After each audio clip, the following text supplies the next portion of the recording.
What's going on, everybody? It's Scarecrow here with DeathKrew812 Rc. This is Bladderless M2C setup. Here's a preview of what we're putting in. These are the caps, the pistons, and the O-rings necessary to rebuild these shocks. Everything's here. You will need some green slime and some fresh shock oil. I'm running 80 weight. You could run 90 weight. I think 80 weight's probably sufficient. I think that's what they run. 1000 ST CST is what they run on the stock ARRMA shocks. So this 80 weight should do just fine. But we also have 90 weight. Might experiment and put 90 in the rear and see what it does.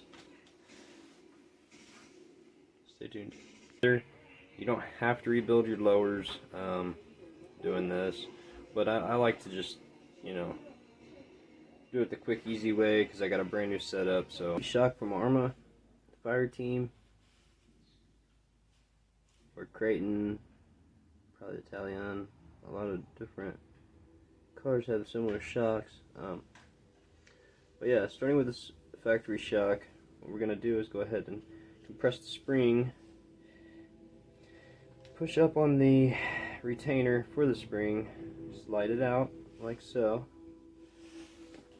then release the tension on the spring, go ahead and pull the spring off. I like to set it up to where I know the top was at the top, so however you want to do that. Now you're left with the piston and the eyelet here. What I want to do is find my pliers. Here they are. Get you a good set of pliers, or maybe a shock tool if you have one. Get a hold of that piston in a way that it's not going to damage it too much. Hold it pretty tight and give her a twist on the end of that eyelet. Twist the eyelet off. Once we get the eyelet completely off, we'll go ahead and remove the little skirt that's on the side of the piston.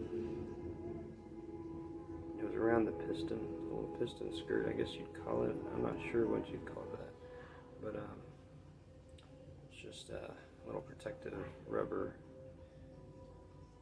that goes on there. So we got that off of there. And inspect this for damage. I was lucky to not damage anything.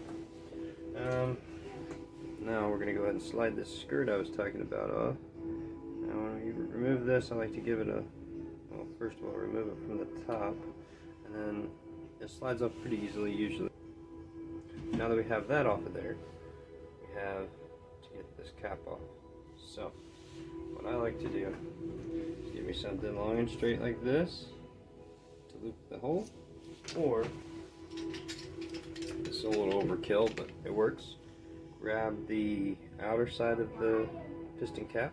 There's like a nut kind of welded to the shock body.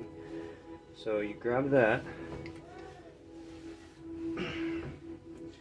and then we're gonna take like a small wrench or maybe something straight to stick through there and just pop that cap loose. Once you get it loose, you should be able to get it by hand.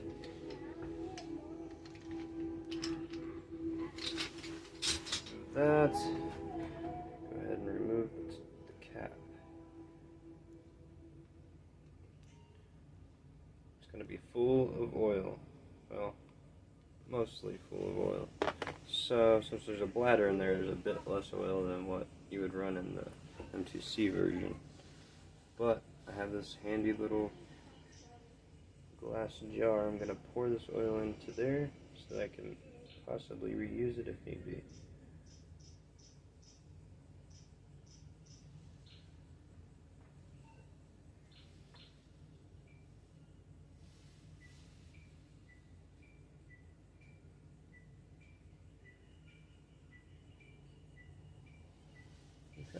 So I got the majority of the oil out.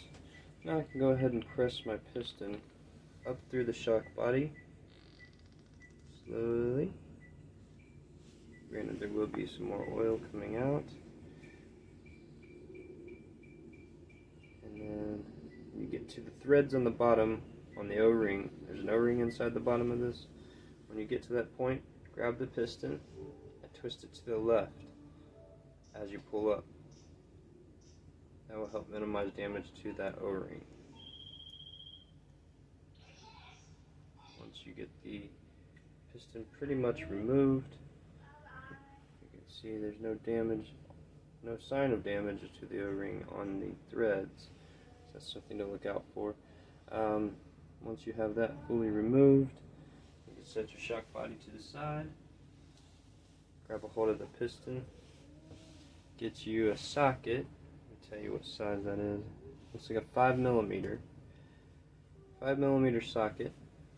You're going to need your pliers or your shock tool once again. Rod, the piston rod. So after you loosen up the nut for the piston rod, go ahead and take the nut off. So we're going to be replacing these pistons with M2C style pistons. Set your nut to the side. Be wary of the washer on the bottom. You want to retain the washer.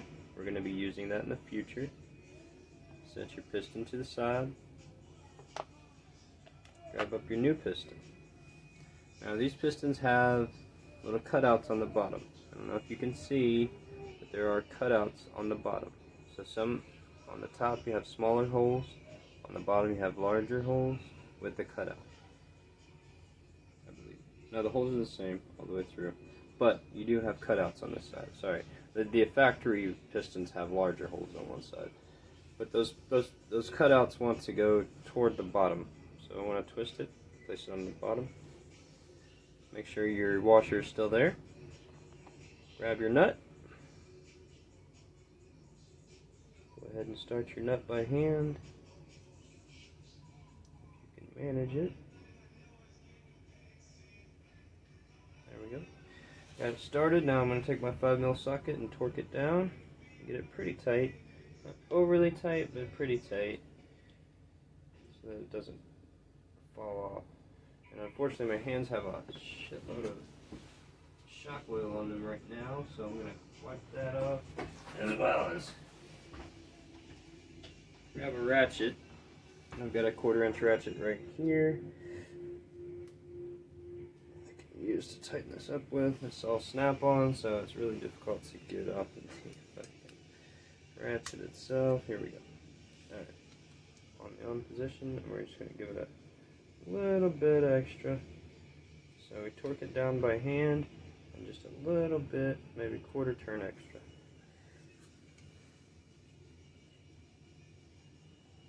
Piston's good and tight, not overly tight, tight enough it should stay on.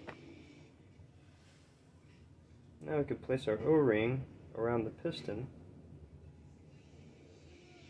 Do not roll your O-rings. Something I've learned in the mechanics field.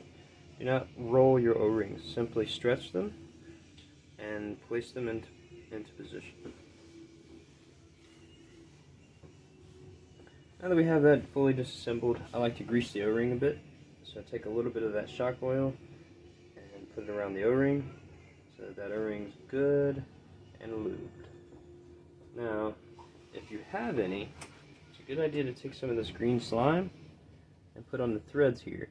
That way when you run it back through, you're actually placing more green slime on that O-ring in the bottom of your piston shock. I'm just going to run mine in there by hand and hope for the best. So line up your holes on the bottom. Remember, be mindful there is an O-ring in there in the bottom, and begin to twist it into position to the right. I should twist it into that O-ring and past it.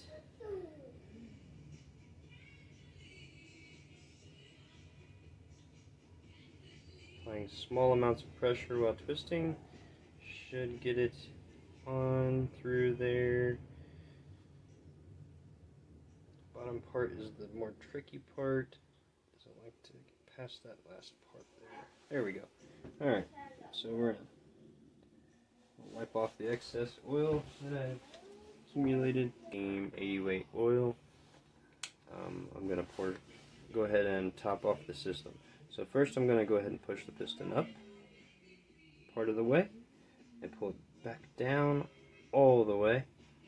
Do it a couple times and cycle it, just to make sure I get all the air out of there. It's a good idea to wait a little while to let the air bubbles rise, but I'm just going to go ahead and top mine off. Put it together. So you want to top it off until it's level with the top of the body where the piston cap goes. As you can see here, it's fairly level. I might add just a drop extra. There. Alright, now I can take my piston cap, or my shock cap, wherever I set it. Here it is. Another shock cap. Probably should have prepped this before this point, but take your shock cap, make sure you have an O-ring inside of it. This one does not, so I need another gasket. This gasket goes inside of there and sits on the shoulder that is inside the cap. Just place it down with your fingers.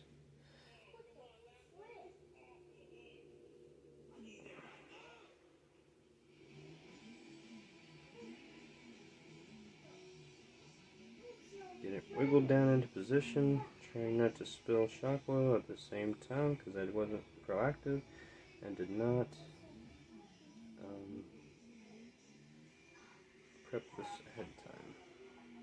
So now that it is down into place onto that shoulder, you can go ahead and get it started on the top of the shock body. Just like to get it going a couple turns. Now, before you get it torqued down very far, you want to take this set screw out of the top here, this little bleeder screw. We want to remove that completely.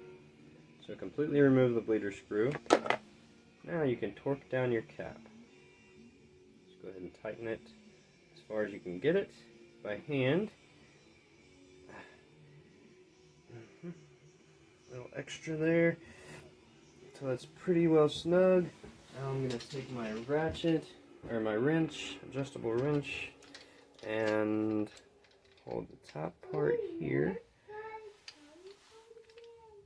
and get something straight or something that's around the same side going through the bottom of the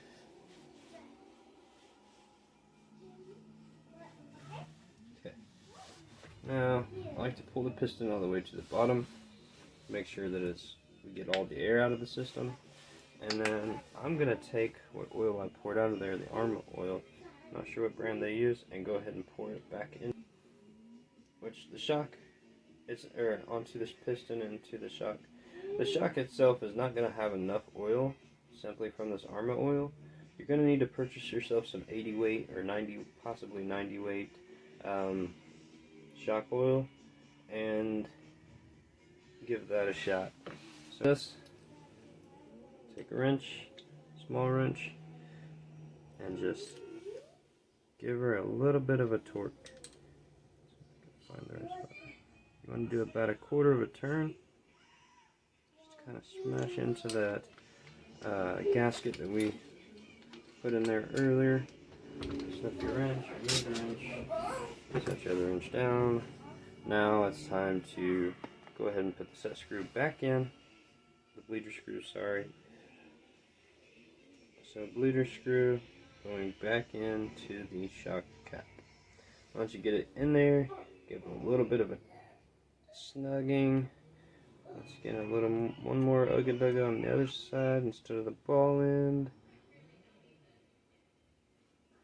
Pretty tight, should do just fine. So the piston is pretty well assembled at this point. I like to go ahead and give it a couple cycles to see how it feels. Feels great already. So I don't feel any air or anything. Should be fine. So we're going to go ahead and, sounds like it's nice and full. We're going to go ahead and reassemble the shock. That way. There we go. The rubber's in position. Go ahead and slide it down over the bottom of the shock. Try to make sure you don't have a rubber gasket back, or a rubber skirt back onto our piston shaft. We're going to go ahead and torque the eyelet back onto the end of the shaft.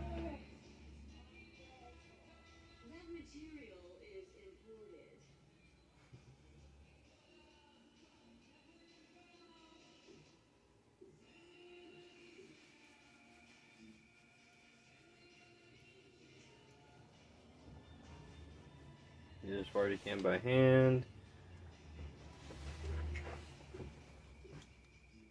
So you're going to need your shock tool or pliers. Hold it tight, continue twisting. Do not go too far with it. The eyelet only is threaded as far as it needs to be threaded, no further. All the way to the end of the threads. Watch it. Don't go too far. We're at the end of the threads now. Okay, so now I like to line up this section here, which is like got a little shoulder there, a little squared shoulder. And then there's like a little keyway. So I like to line that keyway up with the bleeder screw on top of the cap. Place the spring on to its position. Take the bottom perch for the spring. Pull back the spring. Line out your perch. Slide it into place. Pop it in. Lining up the keyway with that we spoke of on the eyelet with the perch groove, like so. That's a fully assembled shock for an ARRMA 6S Fireteam in this case. Now I want to give it a couple strokes, make sure it's working properly and not leaking. Everything's seated into place.